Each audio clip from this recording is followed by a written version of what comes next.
E aí, pessoal, tudo bem? Eu sou Adriano Trindade. Hoje estamos aqui no podcast Deus Jaz com uma visita especial demais, ilustre. Tenho o prazer de dizer que acompanhei a carreira dele desde o início e sou muito fã. E agora, na versão brasileira, em Curitiba, era imprescindível. A gente precisava chamar ele. Paulo Miranda. Meu irmão, obrigado, hein?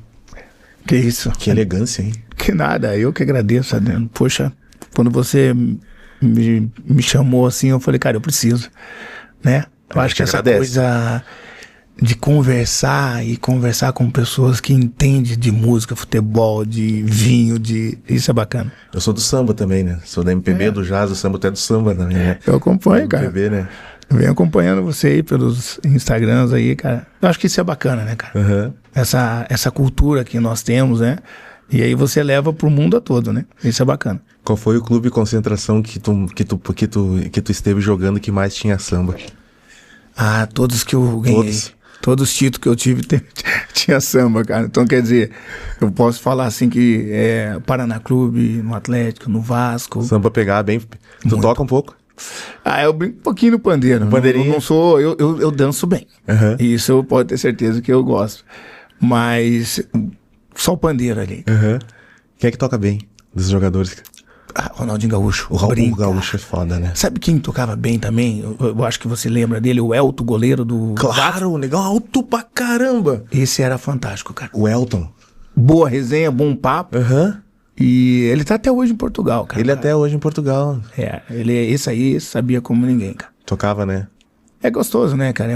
Você acaba sendo uma oportunidade pra você distrair um pouco daquela pressão que nós temos no futebol, né? É, que tu viveu nessa arte do futebol durante muitos anos, como jogador, agora gestor de futebol, uma carreira brilhante. Eu acho que tu alcançou um patamar na tua vida realmente invejável, fruto do teu trabalho. E eu, sabendo um pouco da tua história, tenho muita curiosidade de saber o teu começo, Paulo. Não deve ter sido nada fácil a tua infância. Como é que tu começou primeiros chutes no futebol, na bola? Como é que tu chega no Pinheiros e pega essa fusão que se dá Paraná Clube, depois pentacampeão e aí vai? Mas vamos falar um pouquinho ali até os teus 12 anos de idade, tua vida, tua infância, não só futebol, mas a tua progressão como ser humano. Só de você comentar sobre minha vida, cara, eu me emociono muito. Porque falando da minha vida, falo muito da minha mãe, né? Imagine, somos, né, de Curitiba, pessoas humildes no sentido de dificuldade, né? Que isso faz parte. Imagine ali os meus 9, 10 anos saindo de casa todos os dias para catar papel, né? Na rua de Curitiba, Xaxim, Deroço. Mas o catar papel era o quê? Era para catar, para ter o dinheiro para poder treinar, né? Uhum. Então eu treinei muito na Vila Olímpica.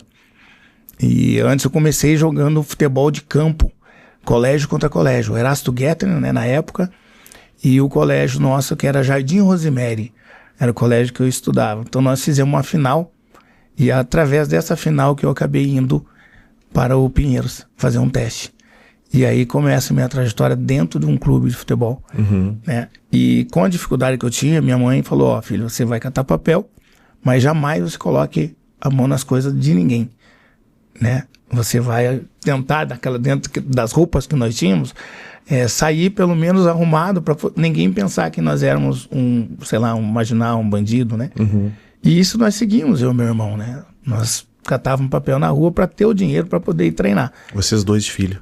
Nós somos em 7. Vocês são em 7, moravam 7 juntos nessa época? 7 juntos. Então, assim, era uma dificuldade, meu pai trabalhava, minha mãe trabalhava, não éramos miseráveis, mas era aquela coisa, vamos catar papel, mas vamos fazer bem feito.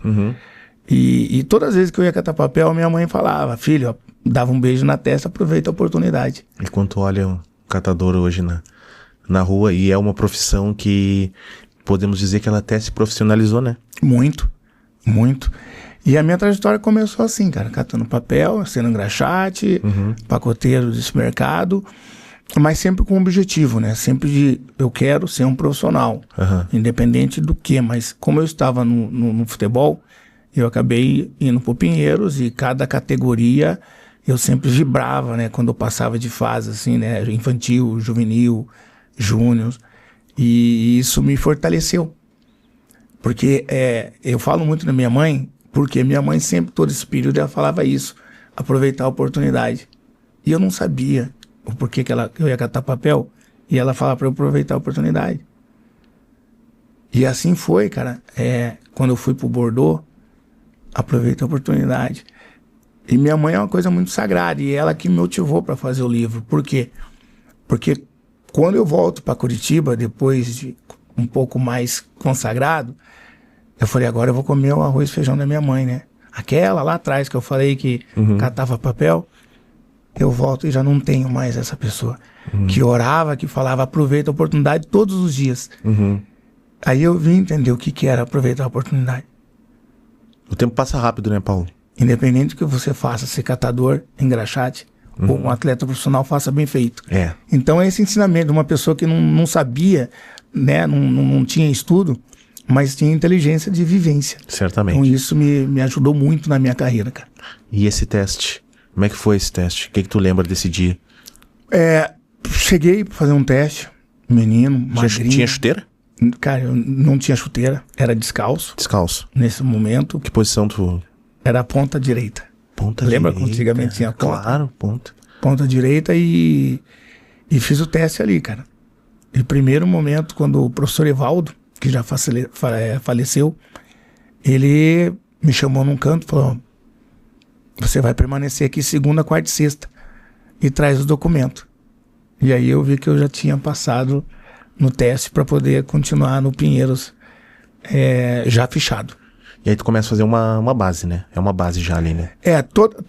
Toda quarta e sexta você tinha já com os jogadores, com os atletas que já permaneciam no Pinheiros. E aí eu comecei a entender como funcionava um clube, como tinha um processo de um clube na época, que era o Pinheiros, né? Sim. E aí eu fui passando, cada momento passando de fase, né, cara? Um caso do infantil pro juvenil, do juvenil pro juniores, né? Que hoje é sub-20, né? Mas para mim a maior felicidade foi o reconhecimento de, com 16, 17 anos, chegar à seleção brasileira, né? Sendo convocado. Já na seleção brasileira de base com 16, 17 anos. Tá, e pra tu chegar na Vila Capanema, morar ali embaixo da arquibancada, ter que sair de casa, quantos anos tu tinha nessa época? Como é que foi esse período de morar mesmo na concentração, abdicando da tua adolescência, até da tua infância, né? Adriano, você sabe que a partir do momento que eu saí de casa, eu acho que até foi um alívio, eu vejo por esse lado, para minha família, porque era uma boca a menos. Então, assim, eu tô indo para um clube onde que ia dar todas as condições, né? Para eu poder ter uma boa alimentação, um treinamento. E eu saio como fosse hoje, eu lembro, com 2 sacolas do Supermercado Real, quem é de Curitiba acho que lembra, com alguma mudinha de roupa e sapato. E eu chego no clube, na concentração, o armário enorme e eu com aquelas 2 sacolas, né? Mas assim, Deus é tão bom que os meninos que estavam ao lado, né, eles davam algumas roupas e quando eu olhei assim, já tava com o armário já praticamente lotado de roupa que eles acabaram doando para mim, né? E dividia entre quantos ali? Nós dividíamos mais ou menos 20 atletas, cara. 20. E aí 20 depois do treino era... eu sempre falo que é uma competição, né? Por mais que você tenha um elenco, um grupo de meninos, mas todo mundo quer chegar ao objetivo. E foi bacana porque eu sou muito de agregar, né? Sempre de estar ajudando um ou outro, né? Tanto que até hoje eu tenho amizade com esses atletas, ex-atletas, né? E na época eu fui muito feliz, porque talvez Papai do Céu me abençoou muito com isso, né? É o sorriso, é o carinho, é a atenção, né? Então isso aí acabou me ajudando muito, assim, no meu início de carreira. Tá, e aí tu tá ali na concentração, tua idade vai avançando, tu já chega na seleção de base. E como é que tu sobe pro profissional? Quem foi teu primeiro treinador? Como é que te chamaram? Ó, vem treinar aqui com a gente. Como é que foi essa passagem de fase? Eu, no Paraná Clube, o Paraná sempre teve a categoria muito forte. Quando eu vou para a seleção, a primeira oportunidade que eu tive, né? Voltando lá atrás, né? Falando, aproveitar a oportunidade. É a primeira vez que eu ando de avião, né? Sub-17, assim.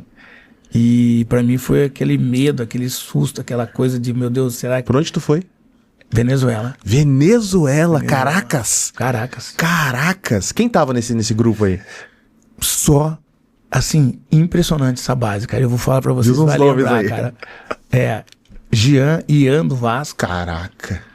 Marcos, goleiro do Palmeiras. O Marcos, com cabelo. Magrão. O Magrão que jogou no Inter? Que jogou no... Não, o Magrão que jogou no... O Magrão jogou no depois. Coxa aqui também. Ah, tá. Né? Claro. E Argel. Argélico Fux. Inclusive ele tava batia, aqui no né? Paraná, batia muito. Batia bastante, né? Tinham vários jogadores, cara, assim, né?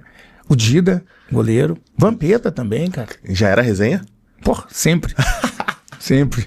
Então, assim, olha a experiência que eu consegui sair de Curitiba, aquele menino que eu te falei, e de repente você tá numa Sub-17.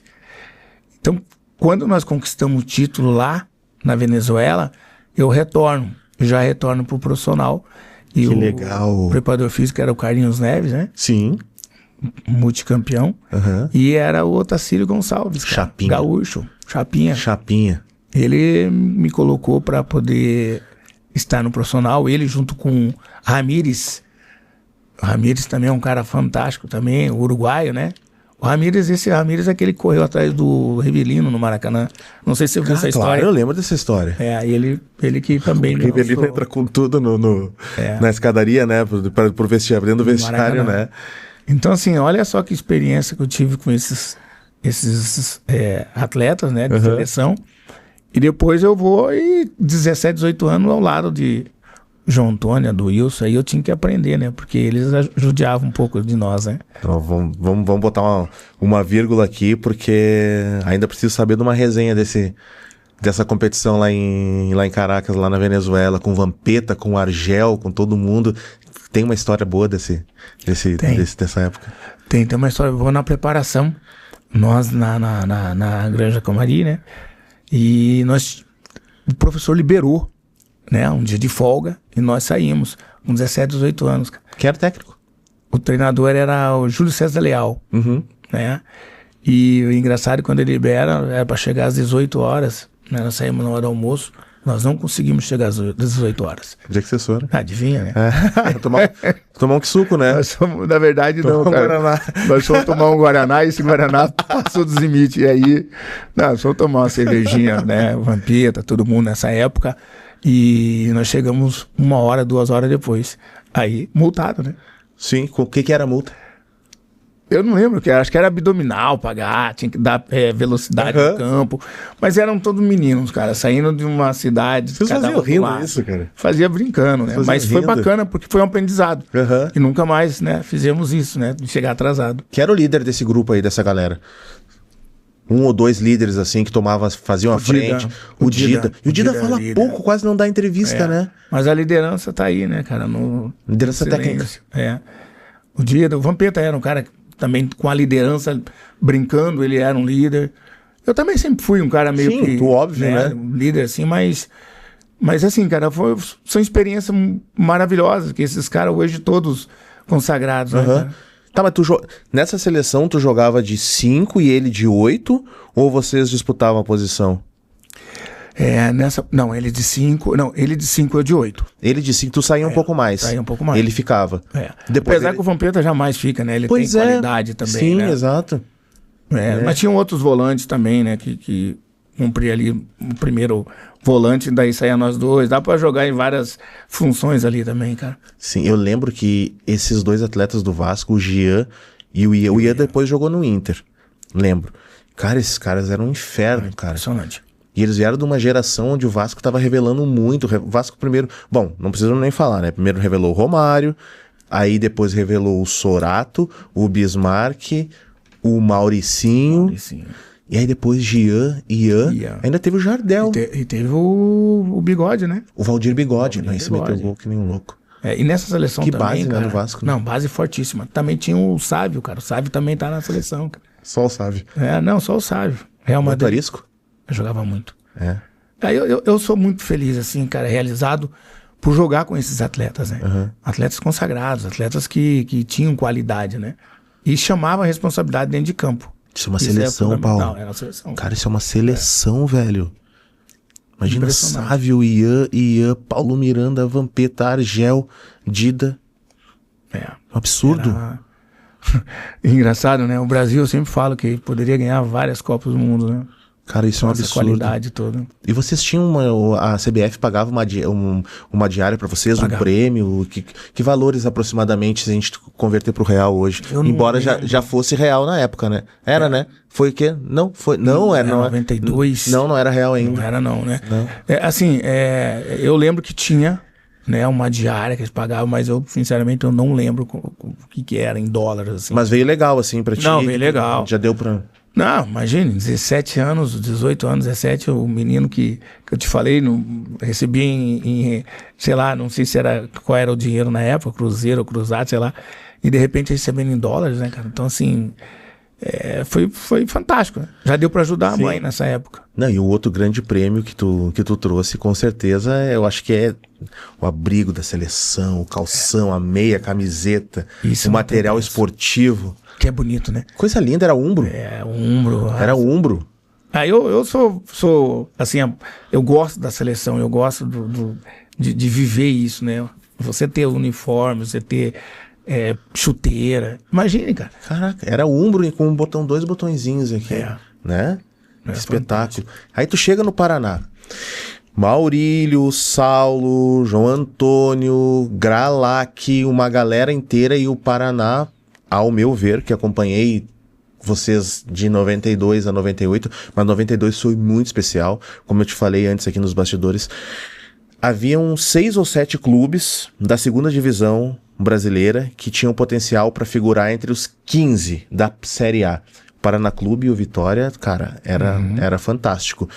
E vocês conseguiram achar uma maneira de jogar leve, solta, com marcação forte, mas com muito futebol no corpo, né? Como é que esse time se projeta, como é que é montado esse time e como é que tu sobe? Concentração, né? Tinha os caras mandando pegar um café, mandando limpar a chuteira, e aí o convívio não é mais com a galera da base, o convívio é com cara de 30 anos, 35, tem crente, tem cara que gosta de sair, tem de tudo, né? É interessante o que você me perguntou, porque esse momento eram jogadores que passavam por vários clubes no interior de São Paulo e vieram para o Paraná Clube, no caso do Aduilson, né? No caso do João Antônio, que tinha jogado no Grêmio, né? E esses caras tinham muita qualidade e eles chegavam dentro do Paraná Clube, eles mandavam, pode dizer, né, cara? Eles tinham uma moral, assim, né? Então, assim, quando vocês vêm da base, porque a base era muito forte do Paraná. Então era um time que nós fazíamos coletivo contra o profissional. O profissional, os juniores, assim, empatava, ganhava do profissional. Então, eu acho que esse respeito e a qualidade que nós, ali na época, no Paraná Clube, nós tínhamos no Sub-20, que eram os juniores, eu acho que eles começaram a olhar com os olhares diferentes pro Paulo Miranda na época. Sim. Então, assim, eu vou pro profissional, o João Antônio, o Aduilson, o Serginho, eles já me abraçaram. Então, assim, menino, primeira coisa, vai lá pegar um cafezinho pra nós. Então eu ia lá, pegava um café pra ele. Tranquilo. Lógico. O Gralac fazia eu limpar o tênis dele, arrumar a cama na concentração. Batia, então assim... Né? Batia bastante. Batia. O Gralac era maldoso. Não só falta, né? Ele era meio louco, viu, cara? O Gralac era aquele cara... Ele tinha um coração do tamanho do mundo, gente boa mesmo, mas ele era grosso. É o Gralac, cara. É o Gralac. Entendeu? Todo mundo sabe disso. Mas quando você vai para uma equipe dessa, né, do Paraná Clube, onde os caras, né, já ganham o campeonato da segunda divisão que você falou, que foi espetacular. E eu lembro, fosse hoje, eu fui e fiquei no banco nesse jogo. Porque eu era menino. Então olha como que era a preparação, né? Você chega na equipe principal E você começa a entrar aos poucos, pra você pegar a minutagem. Fonte Nova lotada, né? Lotado. Cara, primeiro título, eu comemorei como criança, assim, pulava. E essa experiência que eles passaram pra mim. Uhum. Né? E próximo ano, daí, 93, o Paraná começa a ganhar os títulos paranaense. Já eu como protagonista, já jogando, já também tendo essa facilidade para crescer junto com eles, né? Então, assim, fizemos muita amizade. O Paraná Clube, para mim, era um dos melhores clubes na época. Sem dúvida. E eu fico muito triste pela essa situação, né, cara, que hoje vive o Paraná. Eu lembro que quando vocês iam jogar lá no Beira-Rio ou contra o Grêmio no Olímpico, cara, era sempre muito difícil. E quando o Inter vinha jogar aqui na Vila Capanema, cara, difícil ganhar, quase nunca ganhava, assim, empatar complicado, porque era extremamente difícil jogar contra vocês aqui, eu acho que todo mundo sofria, né? Vocês fizeram com que a Vila Capanema fosse um 12º jogador. Perfeito. Né? Era isso mesmo, cara. Era diferente, né? E quem batia sempre de frente no estado era o Coxa. O Coxa sempre era um time que chegava nas finais com o Paraná Clube. E eu lembro, brinco muito com o Alex, né? O Alex, na época, ele era sub-20 também, com a qualidade, como sempre teve, mas não dava, né? Porque o Paraná era superior na época. Tinham jogadores que faziam a diferença, né? Então, na década ali de 90 até 98, 97, o Paraná conquistou tudo, cara. Quanto que tu ganhava, assim, mais ou menos, quando tu sobe e teve uma mudança boa de salário? Claro, se ganhava o bicho, né? Ainda tem bicho, óbvio, mas se ganhava bastante o bicho, tinha jogador que até pagava suas contas com o bicho e deixava o seu salário. Mas quando é que tu teve uma mudança legal, assim, financeira, que tu pôde sair da concentração, pôde morar em algum lugar? O que tu fez com o teu primeiro bom salário também? Boa. Eu morava na concentração, lá no Boqueirão, e com o destaque da seleção e já no profissional, essa transição, né, sub-20 e profissional, aí cada atleta tem uma X de moradia, né, que eles falam, para morar fora da concentração. Entendi. Então eu e o Roberval, nós fomos morar juntos lá no centro, do lado ali da rodoviária na época. Então o Paraná já pagava o aluguel para nós. Vocês treinavam na Capanema mesmo? Nós treinávamos na Capanema. Então, ia caminhando? Ia caminhando, ou muitas vezes lá na Vila Olímpica, né? Que são os dois estádios do Paraná Clube. Mas o primeiro salário, cara, eu lembro que fosse hoje. Foi, na época, R$230, eu acho, cara. 2 salários mínimos. Você acredita Era nisso? 110 salário mínimo. Tá falando 95, 96, 94, 2 salários. É isso aí. Então, assim, e feliz, mano, mas muito feliz.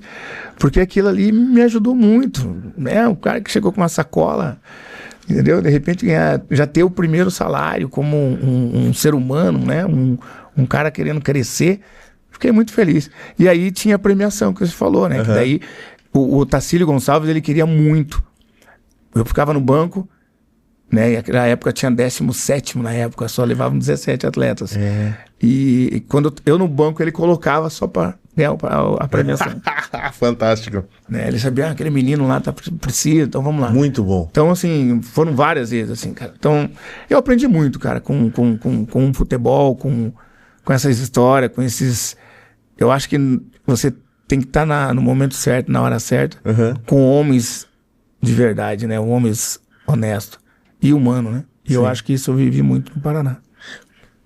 Pra gente terminar o Paraná Clube e ir pro Atlético Paranaense, que foi tua segunda esquadra, cara, eu sempre tive uma curiosidade, sempre que quando eu converso com ex-jogadores, com jornalistas que cobriram mesmo o futebol, cara, tinha um negócio que era muito curioso. Eu tava ouvindo rádio lá em casa, lá em Canoas, com meus 10, 11, 12, 13 anos, ouvindo os jogos do Inter, dando uma secadinha no Grêmio. No rádio que tinha lá em casa, pegava 3 rádios de São Paulo, 3 rádios do Rio, e eu conseguia ouvir jogos de vários times do Brasil inteiro.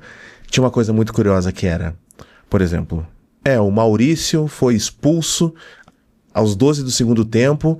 Olha, ele entrou aqui no vestiário, pegou a chave do carro e já foi embora. Cara, isso é muito roots, isso é muita magia do futebol anos 80, 90. Acontecia isso mesmo? Acontecia. O cara era substituído, ele ia pro vestiário bravo, pegava as coisas dele Isso não existe hoje. Não, impossível. Hoje Tu, como um gestor de futebol, jamais iria permitir isso, né? Impossível. O cara faz hoje ele pode ter certeza que no dia seguinte o contrato é totalmente rescindido, o contrato dele. Já fizeste isso? Já viu isso? Já 700 vi. vezes. Já vi. Porque você falou mágico, futebol, e a magia do futebol antigamente era muito isso. Terminar o jogo, você chegar, os jornalistas, os repórteres no vestiário. O cara tomando um banho, o jornalista ali com sabe? Isso é mágico. Isso era uma coisa... Cara, quem viveu, jamais vai viver isso, né? Então, essa situação do jogador ser substituído ou, de repente, ser expulso, né? É porque vai a mil, né? É uma adrenalina que ninguém entende aquele momento do jogo, aquela coisa de querer vencer e, de repente, por uma entrada que você acha que você não fez, você toma um cartão amarelo. Ou vermelho. Cara, você sai dali chateado, não quer nem saber o que vai acontecer no dia seguinte. E no outro dia não dava nada. No dia seguinte, talvez uma multa tinha, Uma multinha, mas o técnico não... Não. Porque basicamente naquela época os treinadores eles eram ex-atletas. Perfeito. A maioria. O Lazzaroni ele não foi atleta, mas era uma exceção. A maioria foi jogador, então passou por aquilo, né, Paulo? Muito. Nós estávamos falando do Abel Braga. O próprio Filipão. Né? Então eles jogaram, eles foram atletas, então eles sabiam. Porque assim, eu sempre falo isso. Não adianta falar sem ter certeza ou não viveu isso. Então assim, quem viveu sabe o que acontece. O momento do cara ser expulso ou de repente um treinador não colocar no jogo, o cara achar que ele tinha que ter jogado. Antigamente existia muito sacanagem de treinador, né? Não gostar daquele cara, né? E não vou colocar no jogo. Mas o que você comentou, existia muito isso aí, cara. Eu achava curiosíssimo. O cara pegar a chave do carro e ele foi embora. E eu fui muito treino do Internacional e via os caras chegando. E cada um com o seu jeito, né? Uns chegavam com carrão, outros chegavam de bicicleta, outros chegavam de táxi, outros chegavam juntos, outros a mulher levava, outros falavam com nós torcedores, outros nem olhavam pra nossa cara. E esse mundo do futebol, a gente assistia o treinamento dos atletas, que nem uma galera devia assistir o treino do Paraná Clube, do Atlético, do Vasco, na cerca. Na cerca. Na grade, corneta pegando, e o psicológico de vocês... Tranquilo, segue o baile, né? Tem que trabalhar. Não, tem que trabalhar e o que você comentou é engraçado, né? Como a expectativa, né, de o torcedor que está ouvindo pelo rádio, imaginando o lance, né, o chute. Então, assim, tinha muito isso, né, cara? E uma das coisas que eu fui entender o que é o torcedor quando sai um gol, que quando teve um jornalista que ele acabou me dando vários lances de gol narrado na rádio mesmo, eu comecei a observar, eu ouvindo depois em casa, eu fazendo um gol de pênalti. Mas eu queria... Meu Deus. Então, para você ter uma ideia, Adriano, olha que interessante a imaginação do ser humano, que você acabou de falar. Você ficava imaginando, cara, como esse cara saiu, amanhã não vai ter nada com ele, é uma punição. Então, é bacana isso, né? Você viajar. Eu acho que o atleta, ele tinha que, muitas vezes... também entender isso para entender o torcedor. Completamente. Concordo plenamente contigo. E aí, Paulo, tu começa a te valorizar, começa a jogar muito, começa a te destacar no Paraná, pentacampeão paranaense, e aí começa a chamar a atenção dos outros clubes. Quando tu vai para o Atlético Paranaense, havia outras propostas para ti, e por que tu decide o Atlético? Boa, perfeito. Você sabe que eu pouco falei sobre isso. Né, quando eu tô no Paraná, me destacando, sendo totalmente protagonista, e de repente começa a surgir várias propostas. Paulo Miranda vai pro Vasco, Paulo Miranda vai pro Flamengo, Paulo Miranda vai para todo que é time, para Benfica, pro Rentícia, né?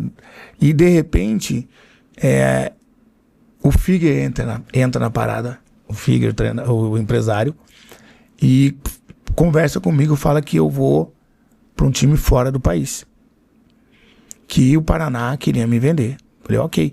Nesse momento, Adriano, meu irmão de 16 anos estava no profissional. E o meu pai trabalhava de porteiro lá na Vila Olímpica. Olha só. Então, assim, Para você ver como o Paraná foi e é importante na minha vida, que a minha família começou a trabalhar ali também. E eu ganho, que eu não falei, uma casa em Araucária de um diretor do Paraná Clube para melhorar minhas condições. Por quê? Que era a forma deles mostrar uma gratidão pelo que eu fiz. Perfeito. E quando acontece isso, essa coisa da diretoria, eu e o Perdigão, nós recebemos uma proposta para ir para o Atlético Paranaense. Só que nós não sabíamos que ia realmente sair do Paraná, eu, o ídolo do Paraná Clube, para ir para o Atlético Paranaense. Porra, em Curitiba ia ser uma situação bem ruim. Sim. E isso aconteceu. Quando eu saio do Paraná para ir para o Atlético, alguns dirigentes do Paraná Clube, naquele momento, para tentar justificar para a torcida, eles acabaram fazendo o quê? Tirando meu pai, tirando meu irmão do profissional. Então, aí eu fiquei chateado com essa situação. Isso? Eu nunca falei isso para ninguém. E, de repente, por erro deles mesmo, como dirigentes naquele momento, e aí eu enxergo muito bem o que acontece hoje com o Paraná Clube, né? Uhum. Porque eles me vendem pro Figa, o Figa coloca no Atlético Paranaense. Então, nesse momento, toda a torcida do Paraná Clube achava que eu era o cara errado, que eu saí porque eu sabia que ia pro Atlético. Jamais. O Perdigão tinha acabado de chegar da seleção brasileira. Sim. E nem sabia que ia pro Atlético. Eu que comuniquei ele que nós iríamos apresentar na arena. Ao invés de fortalecer os laços, eles aboliram a carreira do teu irmão. Perfeitamente. E eles tiraram a oportunidade de trabalho do teu pai. E isso, até então, ninguém sabia. E eles na minha visão, eles achavam que por tu ter uma proposta financeira melhor, por ganhar um salário melhor, tu poderia... Vamos lá, eu banco eles aqui e tá tudo certo. Só que a questão não era financeira. Eu não sei se é de repente bancar eles ou de repente aquela coisa de falar assim, não, mas quem saiu do Paraná Clube foi o Paulo Miranda, para colocar totalmente a culpa. Mas eu tenho um carinho enorme pelo Paraná Clube. É um clube que, poxa, cara, me colocou pro mundo, cara. Torcedores até hoje me encontram, mas naquele momento eu fiquei chateado com pessoas, né? Que no caso foram os dirigentes do momento. E repito, eu nunca falei isso pra ninguém. Exclusivo aqui no Deu Jazz. E de repente eu apareço no Atlético Paranaense, cara, porra, bacana. Era o clube que eu falei que era um clube de coração, um clube onde eu tinha um carinho, porque em 82 alguns jogadores jogavam lá e eu vi a torcida. E vou pra lá em 97. Com Paulo Rink, com Oséias, com Novak, Pierre-Casque. Então, assim, já formando o Atlético, que o Petralha já tinha uma visão diferente para montar uma equipe forte, né? E aí aconteceu. E aí tu já chega grandão, né? Eu já chego assim, campeão no Paraná Clube, né? Respeitando as hierarquias, né? Que existia na época. E de repente eu começo a bater pênalti. Por quê? Porque o Paulo Rink, Oséias, Andrei e o Reginaldo Cachorrão, na época eles batiam pênalti e estavam errando. E aí apareceu a oportunidade para eu bater. E eu comecei a bater pênalti e aí acabei assumindo a liderança também da equipe. Tá, e era sempre a mesma batida de treinamento? Tu acreditava na repetição ou tu tinha um pouco do improviso para fazer leitura do que o goleiro, qual o movimento que o goleiro vai fazer no último milésimo de segundo? É muito mental, né? A maioria das pessoas falam que mais sorte do goleiro, né? O atacante tem... Não, é treinamento. Você tem que ser repetitivo, cara. Tu tinha a mesma batida sempre? A mesma batida. Agora, dentro de campo, quando eu sentia que o goleiro poderia sair um pouquinho antes, eu poderia mudar. Aliás, eu mudava, né? Sim. Lógico, eu acabei errando alguns pênaltis também, mas naquele ano eu me tornei, acho que o vice-artilheiro do Atlético Paranaense. Fez 10, né? Acho que se eu não me engano, uns 5 gols de pênalti, assim, ou mais, cara. De pênalti sim, mas naquele ano tu fez 10. 10, isso aí. Então, assim, o Atlético começa a história do Paulo Miranda ali em 97, quase ganhamos o Paranaense, o Paraná acabou ganhando naquele ano, e aí em 98 já muda totalmente a história, né? Daí eu começo a deixar de ser um atleta regional para se tornar um atleta já nacional. No caso, o Vasco já começou a se interessar, porque daí nós ganhamos o Paranaense 98, eu como capitão, e aí aparece a proposta do Vasco. Quem é que te avisa que tu vai pro Vasco? O primeiro vestígio de Vasco pra ti, assim, opa. E quem mais tava na parada? Antônio Lopes. Antônio Lopes foi meu treinador no Paraná Clube. Campeão em vários clubes. Né? Vários clubes. Delegado. Delegadão, cara, gente, olha, da melhor qualidade, um cara que eu aprendi muito como ser humano também, rígido, né? E aí começa o Lopes comentar sobre o Vasco, por quê? Porque no Paraná Clube eu tinha uma bola parada muito boa, e ele falou que queria pra revezar eu e o Juninho Pernambucano, só eu e o Juninho Pernambucano. Imagina, cara. Conta uma resenha do Lopes pra gente. O Lopes é boa. O Lopes, ele tem um jeito de falar na beira do campo, cara, que é só Lopes. Então, o que eu mais não gostava dele é que toda hora ele começava a gritar: Fala Miranda, fala Miranda. Pô, o jogo inteiro gritando meu nome, porque eu jogava pela lateral, né? Sim. Quando eu joguei de lateral no Vasco. Mas tem uma boa do Lopes que nós estávamos jogando em São Januário, e esse jogo eu não estava bem no primeiro tempo, errando muito, e chegou no intervalo, o Lopes vai e me tira. Ele me tira do jogo. E eu saí do vestiário pé da vida, como você falou, né? Jogando colete, jogando tudo que tinha direito, e simplesmente eu vou embora para casa. Continuei no vestiário, mas no dia seguinte ele me chama, querendo saber o que eu tinha feito. Eu falei, cara, fiquei chateado se tirar no intervalo do jogo. Eu acho que eu tenho direito também. Daí ele falou pra mim, não, você tem direito, mas eu também tenho direito de te tirar. Aí o Edmundo foi o meu favor. O Edmundo falou, não, você não deveria ter tirado ele faltando 20, 30 minutos, 10 minutos pra acabar o jogo. Então, assim, até hoje eu não sei se eu tava certo ou errado, mas eu entendi como treinador. Mas eu, como treinador, jamais faria isso, tirar o atleta antes de acabar o primeiro tempo. Pois é. E o Edmundo te defendeu. E ele tinha uns privilégios, o Edmundo, lá no Vasco? Esses grandes atletas aí na época tinha, né? Porque eles falavam, ou eles iriam pra noite, só que no dia seguinte os caras faziam. Cara. Sim, os caras eram responsáveis, né? Entendeu? Os caras tinham personalidade pra falar e fazer. Quem que tu pegou lá no Vasco, então? Romário, Edmundo, Nasa. Cara, eu peguei uma fase Nasa, do Vasco. Felipe.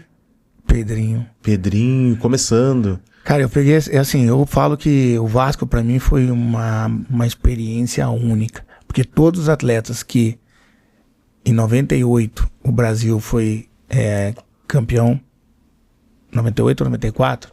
Em 98 o Brasil com o Romário, 94. 94 e 2002. E de repente em 98, 99, eu tô jogando com Romário, Júnior Baiano, Mauro Galvão, Odivan. Cara, um dos melhores times que o Brasil já teve. Foi. Eu acho que hoje compara aí com o Flamengo, cara, talvez. Melhor. E eu acho que até melhor mesmo, cara. Eu acho que aquele Vasco era melhor. Porque você ter no meio campo ali Felipe, né, Pedrinho, Juninho Pernambucano, Ramon, Donizete também. Pantera, né? Então, assim, o time era fantástico. E conviver com esses caras, você viajar pra tudo que é lá no Brasil, era a multidão, né, cara? Todo mundo atrás do Romário, atrás do Edmundo. E aí você acaba sendo o quê? Grandão também, né? Aí claro. Eu me sentia também o jogador grandão. Olha, pô, sempre sobrava ali, né? Então, assim, eu sou muito grato, que até hoje o torcedor do Vasco reconhece pelo que nós fizemos. Sem dúvida nenhuma. E umas histórias dessa época aí, vocês conquistaram vários títulos. Deixa eu ver se eu consigo lembrar. Rio-São Paulo 99, Mercosul 2000, Campeonato Brasileiro, foram pro Mundial de Clubes e foi Taça Rio e Taça Guanabara. O Vasco era altíssimo nível. Umas historinhas boas dessa época. Nossa, tem várias. Que tu pode contar, né? Mundial, cara. Que tu possa contar, né? O Mundial, nós estávamos concentrados. E aí tava o zagueiro que jogava muito no São Paulo, que era o Walter, não, cara, fugiu o nome dele, o zagueirão, que o Tele adorava ele, cara. E Valber, perfeito. Ele jogou muito, né? Jogou demais, cara. E ele tava nesse jogo. E nós estávamos concentrados. E dentro do hotel, tava o Edmundo, Felipe, Pedrinho, o Eric Johnson, vascaíno doente. Cara, o Eric Johnson, mas Tava lá jogando baralho. que ele joga uma bola legal até, Ele né? joga, mas Cara, isso... o Eric Johnson, mas Vascaíno que doente, aleatório. amigo do Edmundo. E aí, lá no quarto, batendo um papo, pra você ter uma ideia. E daqui a pouco, cara, nós jogando baralho ali, e todo mundo viu o Valber sumiu. O Valber vem, volta com um lixo e deixa debaixo da mesa, assim. Irmão, você não queira saber o que ele fez. sério? Sério. Se é o que eu tô pensando, não É acredito. isso mesmo. O quarto começou a ficar bonito de ver, cara. Cara, Olha que esse cara é louco esses doente. caras, doente. E ele já era um cara experiente, cara. Ele jogou Totalmente. 92 no Palmeiras. É. Então, assim, Ele jogou todo no mundo... Mirim, o que cara, é isso? 91. Aí levanta, o balde, chuta o balde, aí já viu, mano. Tiveram que Cara, sair do quarto, todo mundo. Então, assim, pra você ver como era aquela época, cara. Sabe, aquela coisa de vamos fazer tal coisa, os caras iam fazer. e como é que era assim, Paulo? Vocês iam jogar, tipo, uma Copa do Brasil, por exemplo, Vasco e Sampaio Correia. Terminou o jogo, cada um pode fazer o que queria, né? Ou tinha essa coisa de reúne todo o grupo aqui, vão pegar o ônibus, vão pro hotel escala em Brasília, Brasília, Rio de Janeiro. Não. Liberado. Não, muitas vezes o Lopes liberava, né? Inclusive uma história de jogar em Fortaleza, que isso todo mundo sabe, mas isso eu vivi, né? Aquele time jogava por música. Aí nós fomos jogar em Fortaleza contra, eu não sei contra quem que foi, se Fortaleza ou Ceará, agora não lembro. E o Lopes falou, se ganhar, vocês estão liberados. E nós ganhamos o jogo. Aí o Romário chega e fala assim, pô, nós vamos pra onde? Amaral. Pera aí que eu sei. Vamos sair. Eu achei um lugar bacana pra caramba de forró e nós vamos curtir. Não tô acreditando. É. E aí pegamos 2 táxis, né? Amaral, tu E jogou com o fomos. Amaral, O Amaralzinho, meu amigo, cara. E nós dois, eu e ele, todo mundo no táxi, e vamos pra tal local. E chegamos e passa na frente do forró e nada, e dá a volta e nada. E daqui a pouco, Amaral, cadê o forró? Não, tá aqui, peraí. Nós chegamos na frente, para o táxi, Romário, Amaral, você tá mentindo. Não, é aqui, ó, tá aqui escrito forró. Quando nós olhamos, estava escrito forro e gesso. Ele leu errado. Entendeu? Ele leu, sabe o quê? Forró do Gerson. Forró do Gerson. Ele leu forró do Gerson. E aí? E aí, meu filho? Tomou uns tapão, né? Um tapão na cabeça e daí nós fomos para um pagode. Daí. Mas o Amaral, ele tem disso, cara. O Amaral, ele fala e realmente... Tanta coisa no Amaral, cara, que é um cara fantástico também. Tu concentrava com quem? Eu concentrava com Alex Oliveira. Alex Oliveira. Alex Oliveira, cara. Aham. Tranquilo. Tranquilo, não, um cara do bem. Mas tem várias coisas, assim, né, nessa época desse time, né, cara. O Felipe e o Pedrinho, né, que são meus amigos também, mas eram uns caras mais marrentinhos, né? Ah, é? É, marrentinho assim, que eles achavam que era playboyzinho, mas não tinha um pardal pra dar água também. Sim, os guris da Zona Norte do Rio, né? É, e aquela coisinha de, pô, Paulo Miranda, não sei o quê. Mas uns caras fantásticos, assim, cara. Mas sempre querendo zoar, assim, aquela brincadeira. Tinha o Gilberto, né? Que é o irmão do Nélio. O lateral esquerdo, né? Lateral esquerdo. Jogou muito também, né? É, cara, época boa, né? O Eurico Miranda, cara, também tem uma história muito bacana. Precisamos falar dele, é. Esse cara é... Eu sou suspeito de falar, cara, que eu me dei muito bem com ele. Só que teve uma situação, inclusive tá no documentário dele. Nós jogamos um sábado e nós acho que perdemos esse jogo. E todas as vezes que saía, acabava os jogos, ele liberava para ir para São Paulo ou para Curitiba. O Viola para São Paulo e eu para Curitiba. Uhum. E naquela época, Adriano, lembra aquelas passagens grandes que tinha da VASP ou da Varig, né? Uhum. Peguei a passagem, coloquei no bolso e saí. Depois do jogo, quando nós saímos, aparece o Eurico Miranda com um charutão. Aquele charutão daquele bem estilo Eurico. Cai a passagem, ele falou, onde você tá indo? Eu falei, tô indo pra Curitiba. Não, tem trem de segunda-feira. Eu falei, não, Eurico, o Oswaldo Oliveira liberou. Quem manda aqui sou eu. Não, já tá liberado. Chama o Oswaldo. Ele chama o Oswaldo Oliveira. Quem que liberou? Não, eu liberei, Eurico. Você tá fora. Aí nesse momento, sai o Oswaldo Oliveira. O Eurico mandou embora, por causa de uma passagem minha e do Viola. E no dia seguinte eu apresento o Papai Joel. E aí que nós estávamos na semifinal da Copa da Mercosul e do Brasileiro. O Joel Santana ganha o campeonato Mercosul e o Brasileiro com 4, 5 jogos só. Foi o episódio com São Caetano? Não. Não foi, né? Isso, foi com São Caetano. Foi com São Caetano. Tu tava lá nessa barca, tava né? nessa barca. Que Onde deu é que toda tu tava a confusão. quando aconteceu isso? Que parte do gramado tu tava? Eu tava no meio do campo, né? Ali no meio Tava direita, rolando o jogo. Aí daqui a pouco, Lambrado cai, o Eurico Miranda entra no campo, helicóptero, parecia um filme, né? E ele queria jogo ainda. O que ele manda vocês fazer? Vocês ficaram meio que por ali ou chegaram a descer no vestiário? Vai ter jogo. Sai, todo mundo do gramado. Aquele jeito Eurico, né? E impossível ter jogo. Pessoas Sim. totalmente lesionadas, né? Então, assim, acabou realmente não tendo jogo. E nós jogamos o Campeonato Brasileiro daquele ano no ano seguinte. Que daí nós ganhamos em cima do São Caetano. E quando tu viu a camiseta com o SBT? Loucura. Todo mundo falou, o que é isso? Não. Isso é um troco na Globo. Ele tava no vestiário Então, quando vocês recebem o material esportivo? Ele queria ver a reação de cada um. Então assim, o cara é tão gênio que não tem explicação, cara. Imagina você colocar ali o SBT e jogar na Globo. Sem avisar. Sem avisar. Sem negociar. Não, e sem ganhar nada, né? Sem ganhar nada. Bom, não sei também, né? Ele fala que não ganhou nada, né? Mas assim, e aí você olhava a Globo assim, aquela coisa meio que embaçada, assim, né? Sabe? Eles não queriam mostrar, mas não tinha como, né? Não, o cara foi fantástico, cara. Eu tava assistindo a televisão e fiquei, cara, eu não estou entendendo o que é isso. SBT. O Silvio Santos está patrocinando o Vasco. Não tô entendendo. Eu sei que o Silvio Santos é carioca, mas eu não sei nem pra que time ele torce. Eu não tava entendendo absolutamente nada. A jogada de marketing dos dois, né? Né? Foi fantástico. Tanto o Silvio Santos como o Eurico Miranda, os dois visionários que eu falo, né, cara? Porque é igual o Petralha, assim, né? O Petralha era um cara que sempre batia de frente com a Globo, porque ele já imaginava o que ele queria pro Atlético Paranaense, né? E era o Eurico Miranda. Só que eu sempre falo, o Petralha ele fez pela instituição e o Eurico não. E o Eurico deixou de deixar um grande legado, né? Um CT, um estádio. Infelizmente, né, mas gênio também, cara.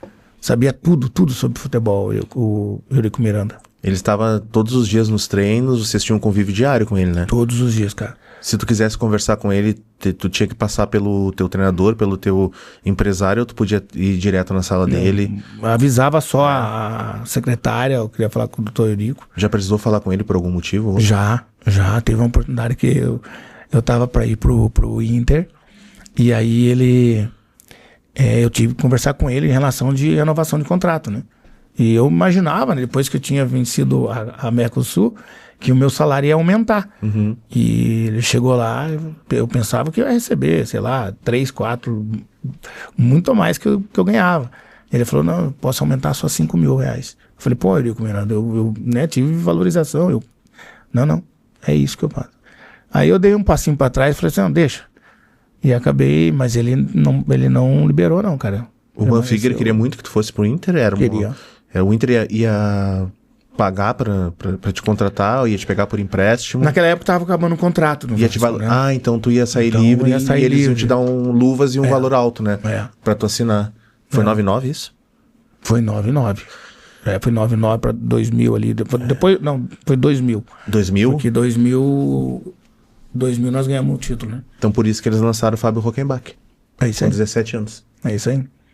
Porque o Fernando, lembra o Negão Fernando jogou muita bola, né? O Fernando jogou demais. O Fernando saiu do Inter, acho que ele voltou pro Guarani, se eu não me engano, e o Inter tava sem volante e do nada subiu o Hockenbach com 17 anos. E foi bem. Lembro.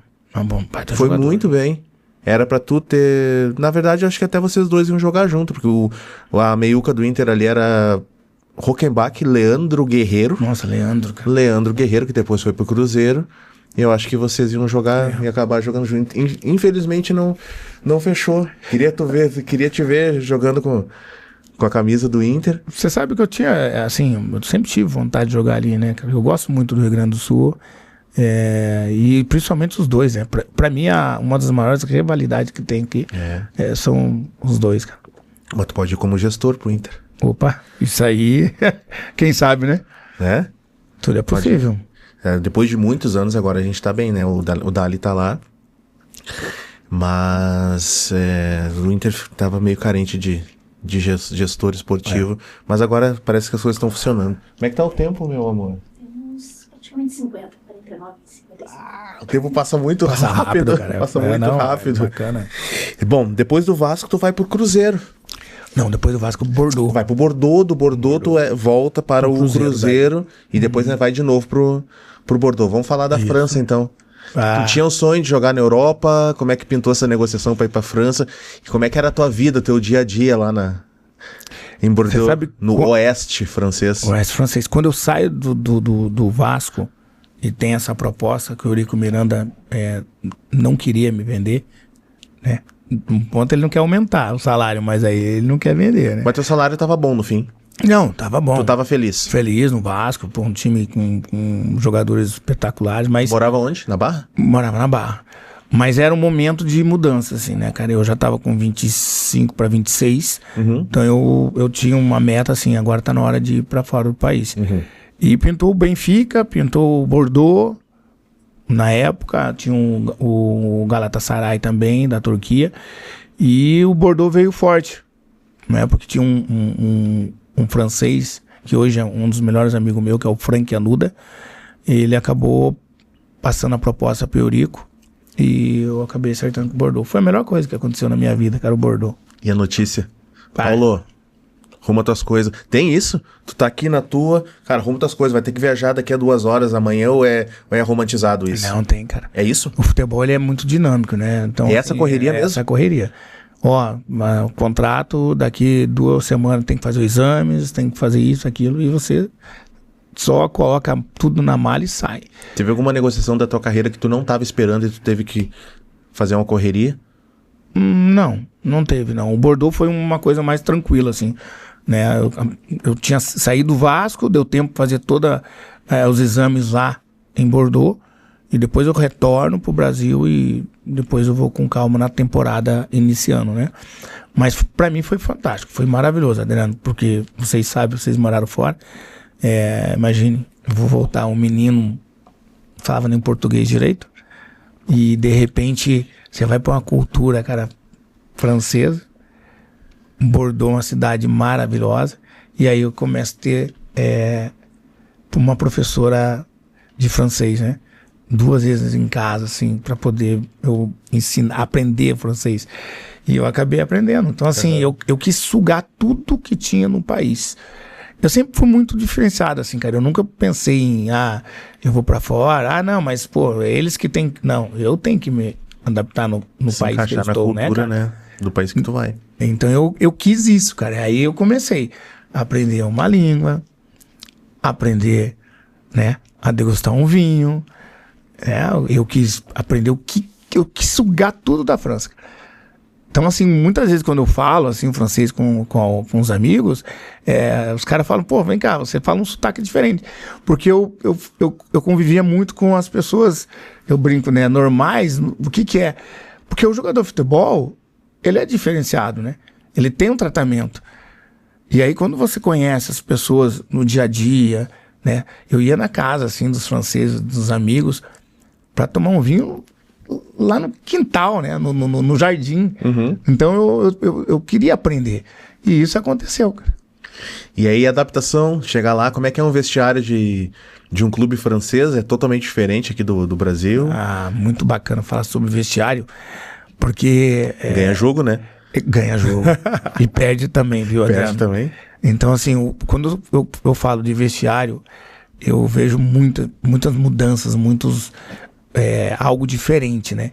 Porque o vestiário você tem que ter uma atmosfera bacana, né?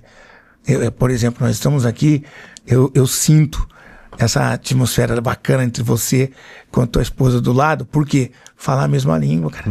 Funciona isso. E é o vestiário. O vestiário não é o vestiário, o treinador e os atletas, né? O vestiário é o massagista, é o roupeiro, é os médicos, fisiologista, todos tendo essa atmosfera para passar para os atletas coisas boas. Perfeito. Aí ganha título. E é isso que aconteceu nesses anos que eu estava no Atlético, no Paraná, né? E agora como gestor. No Bordeaux, eu chego, a cultura já é mais fria, mais gelada, mais cautelosa, né? Os franceses são assim. E os brasileiros tentavam inflamar, mostrar aquela coisa diferente. Mas é cultura. Aí você tem que entrar dentro da cultura deles. E isso aconteceu, cara. Esse time andava no campo, né? Ele andava. Esse time tinha um bom desempenho dentro do campo, né? Tinha por quê? Porque daí você pega um português, o Pauleta. Pauleta jogou Bruno muita bola, Basto. Né? Você pega o Christian, né? O Eduardo Costa. Eduardo Costa, né? Eduardo Costa, E 5. eu. Aí um francês que eu falo que era meio brasileiro, que era o do Garry, que era o capitão. Então, as coisas começam a ser diferentes no vestiário. E aí, por isso que naquela época dava sempre Bordeaux e Lyon, né? Que era do Juninho Pernambucano. E tu pegaste uma mecânica de jogo diferente da que tu estava acostumado aqui no Brasil? Muito. O que tu pode detalhar pra gente em relação ao esquema de jogo e como que o treinador queria que vocês tivessem nas posições exatas dele, como que esse mecanismo realmente funcionou? Quanto tempo demora para assimilar uma ideia diferente, cultural de futebol que tu não tá acostumado? Perfeito. Um modelo de jogo, né? Uhum. Na França ali, na época, nós jogávamos no 4-3-3. Né? Mas bem abertão, bem aberto. E eu, principalmente, eu não sofri tanto que no Paraná, lá atrás, com o Tarsílio Gonçalves, ele colocava para jogar como ponta, que hoje é extremos, né? E eu já marcava muito bem. Então, lá na França, eu tinha que marcar e fechar lado, né? Então, nesse momento, eu tive uma dificuldade no começo com a própria língua. Porque você tinha que entender o que o treinador pedia e as nomenclaturas não saía, não entendia. Normal, né? Que é normal. Né? Então assim, eu fui evoluindo, aí eu falei, poxa, eu preciso falar o francês. Aí tudo flui bem. Mas taticamente é muito diferente, né, cara? Você tem que ser muito mais dedicado taticamente. O Brasil já é mais maleável, o jogador tem moral, ele fala, não vou correr. E na Europa não tem isso, você corre ou corre. E pra eu entender, os 3 meias marcam ou tem um 10 que ele fica mais soltinho? Não, ao contrário. Na verdade, quem marca muito são os 2 extremos. E aí vocês ficam numa segunda linha. Porque os 3 aqui no meio campo, você acaba tendo meio que como fosse um 10, um meia ao contrário. Os extremos ao contrário que fecha por dentro. Entendi. E aí tu fica mais protegido, né? Muito mais protegido. E o 9 dá aquela cercadinha, o Christian... O 9 na época era o Christian, né? Ou do Garry, que jogava muito ali. Eles vinham pra marcar o volante. Tá. Pegava o volante e não deixava... Se era um cara bom de criação, ou então que tinha um passe bom, já dava uma anulada, né? Isso. Agora, o que acontecia muito é porque nós extremos aqui, você corre dobrado, né? Corre dobrado. Então, assim, hoje, nessa esquema tático, a maneira que nós jogamos aqui no Brasil, muitas vezes copiando um pouco a Europa, talvez é essa dificuldade que nós estamos sofrendo um pouco. E os laterais tinham liberdade pra subir ou eles ficavam... Não, porque ele só subia quando eu fechava pra dentro, né? Porque daí eu dava espaço pra ele passar, mas é raro, ir até o meio campo. E mudava esse esquema dependendo, tipo, jogava contra um time de menor expressão, numa Copa da França, assim, quando vocês jogavam com um time de segunda divisão ou terceira, tinha um pouco mais de liberdade, ou o esquema ele era fiel? Esse treinador que era o Elie Bopp, ele tinha mais ou menos um esquema meio da cabeça dele mais fiel, assim. Então ele permanecia sempre com o mesmo sistema. Certo. Gente, podcast Deu Jazz hoje recebendo Paulo Miranda. Acredito que a gente ainda tem uns 58, a gente tem mais uns 10 minutos. A gente vai ter que fazer uma parte 2, Paulo. A gente vai ter que fazer um segundo Deu Jazz aqui pra gente contar outras histórias, pra gente ir um pouco mais além. A gente vai ter que divulgar e falar desse livro maravilhoso chamado Vestiário Ganha Jogo, do Paulo Miranda, que ele gentilmente assinou aqui pra mim. Não sei se vocês conseguem ver, obviamente. E a gente estava conversando antes sobre uma definição que o professor Abel Braga deu pro Paulo Miranda, que eu vou ler aqui, e o Paulo vai fazer uma explanação em relação a isso. E eu acho que todo mundo que conheceu o Paulo Miranda dentro de campo sabe que foi exatamente isso. E essa tradução se estendeu a ele na profissão de gestor esportivo vitorioso. O professor Abel Braga disse: o Paulo sempre foi diferenciado porque ele tinha consciência de que não era uma super estrela, eu já acho que sim, um craque, um jogador fora de série, e é justamente por isso que ele conseguia cativar todo mundo. No fundo, ele se tornava um espelho. O mais interessante disso tudo é que ele tinha, pelo menos dava a impressão, uma convicção disso. Ele tinha essa certeza de que eu não posso falhar, eu não posso isso ou aquilo, porque ele era um modelo. Ele não era o top, não era o cara, entre aspas. Por isso que ele foi extremamente diferenciado, sempre pensando no grupo, pensando no coletivo, pensando no clube, na equipe. Depois ele pensava um pouquinho nele, Abel Braga, treinador. Ou seja, o professor quer dizer que o Paulo Miranda nunca foi burocrático, sempre foi voluntarioso, e naquela época, 5 ou 8, centro médio, ou meia direita, tinha que saber jogar, né? Você sabe que você lendo e vem na minha cabeça justo aquele time do Vasco. O time do Paraná Clube. Por que eu falo isso? Quando você tem jogadores extraordinários, como era o Romário, Juninho, Ramon, e você chega numa equipe, você é um volante, você meio que vai carrega o piano. E eu, NASA, nós éramos assim. Então nós fazíamos para defender. Por quê? Porque os jogadores que estavam à frente, eles não tinham tanta força para marcar. Só que os caras decidiam. E aí que normalmente aparecia uma hora ou outra o Paulo Miranda finalizando em fora da área, o Paulo Miranda fazendo um gol de cabeça. Por quê? Porque eu tinha essa qualidade. E o que o Abel falou, eu concordo. Na vida, cara, eu penso assim, né? Se eu fizer pro meu companheiro e todo mundo ali fizer igual, eu vou ganhar, ele vai ganhar também. Ganha todo mundo, é coletivo, todo né? Mundo, cara. Então, eu acho que hoje eu sou quem eu sou por isso. Quem não quis seguir, infelizmente, ficou para trás. E aí esse livro, Paulo, Vestiário Ganha Jogo, como é que surgiu a ideia de escrever esse livro? Tem a camiseta aqui que o Paulo também nos presenteou, né? Vestiário Ganha Jogo. Que maravilha. Cara, como é que tu teve a ideia de escrever esse livro? Eu sei que foi lançado o ano passado. Eu acompanhei todas as notícias relacionadas ao lançamento. Tem um prefácio maravilhoso. Eu vou devorar esse livro aqui.